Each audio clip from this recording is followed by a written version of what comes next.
मनोजवम मारुततुल्य वैगम जितेंद्रियम बुद्धियता वरिष्ठम बजरंगबली हनुमान म्हणजे शक्ती, भक्ती आणि दासत्व भाव असलेली देवता.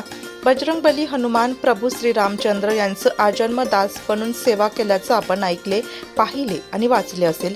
श्री दक्षिणमुखी हनुमान भक्त प्रतिष्ठान, उंटवाडी रोड, नाशिक या ठिकाणी श्री यांच्या वतीने रविवार 21 एप्रिल 2024 ते मंगळवार 23 एप्रिल 2024 3 दिवसीय धार्मिक आणि भक्तिमय वातावरणात मोठ्या उत्साहात महाबली हनुमान जन्म उत्सव आयोजित करण्यात आला. रविवार 21 एप्रिल 2024 सकाळी 8 ते 12 प्रायश्चित संकल्प, प्रधान संकल्प, गणेश पूजन, सर्व मंडल ग्रह स्थापना, दुपारी 12 ते 2 मध्यांतर विश्रांती, दुपारी 2 ते सायंकाळी 6 वाजेपर्यंत प्रधान देवता अभिषेक, अग्निस्थापना, रुद्रस्थापना, ग्रहहवन, सायंकाळ पूजन व आरती. 22 एप्रिल 2024 सोमवार रोजी सकाळी 8 ते 12 प्रातः पूजन, प्रधान लघुरुद्र महाअभिषेक, दुपारी 12 ते 2 विश्रांती, 2 ते सायंकाळी 6 वाजेपर्यंत प्रधान रुद्र स्वाहाकार हवन, सायंकाळ पूजन आणि आरती. सायंकाळी 7:30 ते रात्री 9:30 वाजेपर्यंत वेदसंपन्न हृदयजी पांडे गुरुजी यांचा सुंदरकांड कार्यक्रम. मंगळवार 23 एप्रिल 2024 रोजी सकाळी 5 ते 6:30 श्री हनुमान मूर्ती अभिषेक, जन्म उत्सव आरती. सकाळी 6:30 ते 12 प्रातः पूजन, उत्तरांग हवन, बलिदान, पूर्णाहुती, महानैवेद्य. सायंकाळी 7:30 ते रात्री 9 वाजेपर्यंत श्री कपिकुल सिद्धपीठम नाशिक पीठाधीश्वरी सद्गुरू श्री वेना भारती महाराज उत्तराधिकारी श्री कृष्णमयी संचलित विष्णुमयी कलावंत यांच्या माध्यमातून जय बोला हनुमान की, श्री प्रभुराम आणि श्री हनुमंतांच्या भक्तिगीतांचा सुमधुर कार्यक्रम. मुख्य गायिका उत्तराधिकारी श्री कृष्णमय, मुख्य गायक श्री नंदकुमार देशपांडे सर, सहकारी कपिकुल. दुपारी 12 ते रात्री 10 महाप्रसाद वाटप आणि रुद्र स्वाहाकार हवन या धार्मिक कार्यक्रमांचं आयोजन करण्यात आलं. या कार्यक्रमासाठी श्री दक्षिणमुखी हनुमान भक्त प्रतिष्ठानचे अध्यक्ष शिवाजीराव गांगुर्डे, सेक्रेटरी मीनानाथ सोनवणे, खजिनदार कमलाकर नागपुरे, रवींद्र गीते, उत्तमराव गायकवाड, दीपक खंडांगळे, ताजनपुरे काका, शेलार मामा, राधेशा माहेर आणि इतर कार्यकर्ते यांनी मेहनत घेतली. याबाबत अधिक माहिती नाशिक लोकशाही न्यूज वृत्तवाहिनीशी बोलताना आयोजक आणि भक्तांनी दिली. जय श्रीराम. दक्षिणमुखी हनुमान भक्त प्रतिष्ठानच्या माध्यमातून दरवर्षी हनुमानजीचा जन्मोत्सव अतिशय मोठा साजरा केला जातो, मोठ्या उत्साहाने. त्याचप्रमाणे यावर्षी सुद्धा या उत्सवाला सुरुवात झाली. 3 दिवस या ठिकाणी रुद्रात्मक हवनात्मक कार्यक्रम असतो की 3 दिवस भगवंतांचा हवन, त्याचबरोबर सुंदरकांडचा कार्यक्रम असतो. त्याचबरोबर जन्मोत्सवाच्या यावर्षी नाशिक जिल्ह्याचे चॅरिटी कमिशनर साहेब या ठिकाणी अंकलगी साहेब आलेले होते सकाळच्या पाद्यपूजेला. त्याचप्रमाणे राठी साहेब डिस्ट्रिक्ट जज यांच्या उपस्थितीमध्ये आपण सकाळी भगवंतांचा जन्माचा अवतरण सोहळा पार पडला.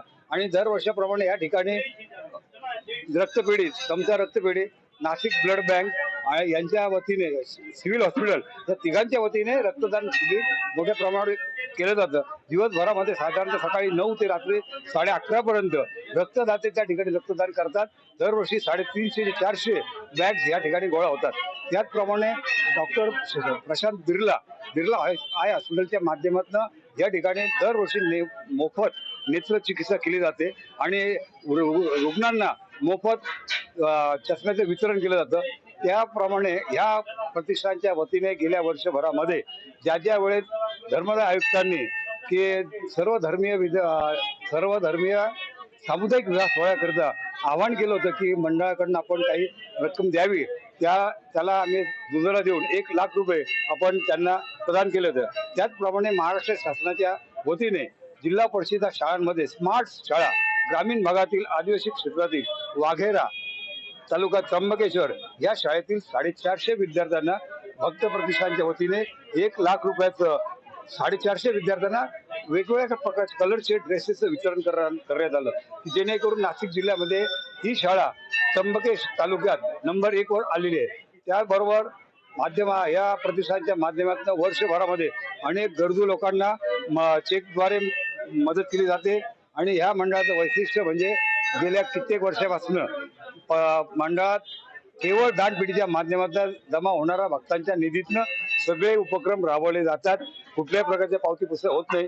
हनुमंतची सगळ्यात महत्वाची गोष्ट म्हणजे संपूर्ण शहरामध्ये हे मंदिर जे आहे, भगवंताची मूर्ती ही दक्षिणेला उभी आहे मुख करून, आणि अश्वत्थ वृक्षाखाली तिची स्थापना झालेली आहे. आणि महत्वाची गोष्ट ती 250 किलो वजनाची पंचधातूची मूर्ती आहे. आणि त्या मूर्तीचं प्राणप्रतिष्ठा जवळपास 150 वर्ष आयुष्यमान असलेले म्हणजे अवतार संपलेले परमपूज्य शिवानंद स्वामी महाराज यांच्या माध्यमात झाली.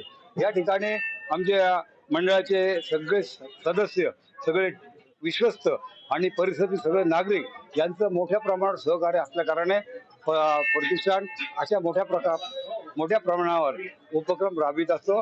धन्यवाद. जय हिंद, जय महाराष्ट्र. श्री दक्षिणमुखी हनुमान भक्त प्रतिष्ठानतर्फे दरवर्षीप्रमाणे यावर्षी आम्ही हनुमान जन्मोत्सव साजरा केला. 3 दिवस सतत इथे पूजा चालली.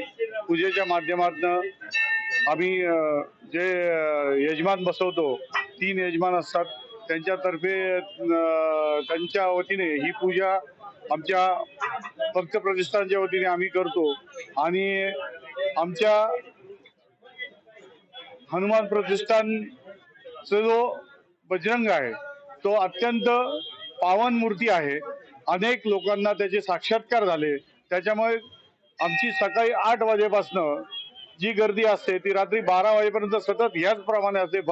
भक्तांचा अत्यंत विश्वास आमच्या श्री दक्षिणमुखी हनुमानावरती आहे आणि असाच सतत राहील आणि अशीच आशीर्वाद आमचे हनुमान सगळ्यांना देत राहील अशी मी इच्छा व्यक्त करतो. सगळ्या भाविकांना जे आलेले आहेत त्यांचे स्वागत करतो आणि त्यांची भरभराटी हो अशी मी आमच्या मंडळाच्या वतीने मी त्यांना शुभेच्छा देतो आणि 2 शब्द संपवतो. जय हिंद, जय महाराष्ट्र.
वृत्तसंकलन विभाग, नाशिक लोकशाही न्यूज, नाशिक.